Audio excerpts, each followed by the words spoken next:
Hello and thank you for watching Alpha Stock Trading Competition Week 2 Recap. I'm Jonathan Lagos and I have here with me my partner from Special Events Committee, Alvaro Janot. Alvaro will be sharing with you guys some important news on this last week's recap, so please pay attention to it. Thanks, Jonathan. Lots of important news this week. As you guys know, the elections took place on Tuesday, and the Dow Jones Industrial Average tumbles most in 1 year after the presidential elections.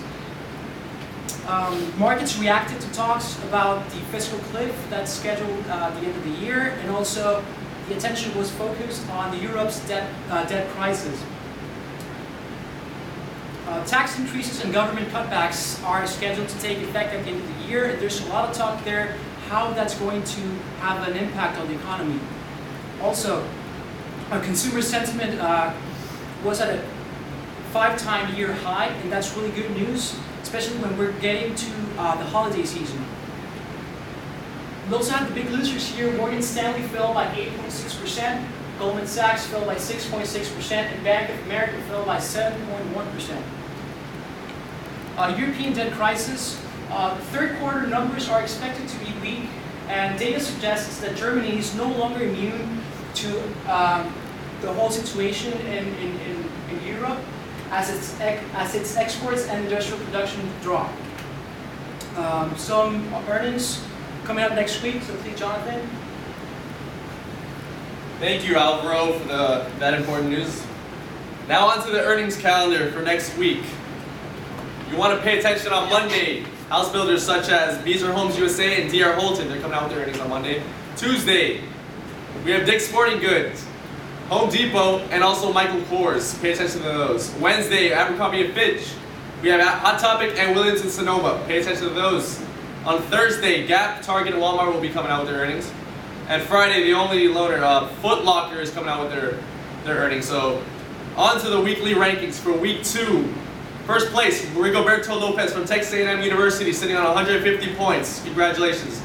Second place, Joshua Buenrostro from University of Southern California with 140 points. Congratulations. And third place, congratulations to Alexander Svetnicki from University of Arizona, sitting on 130 points.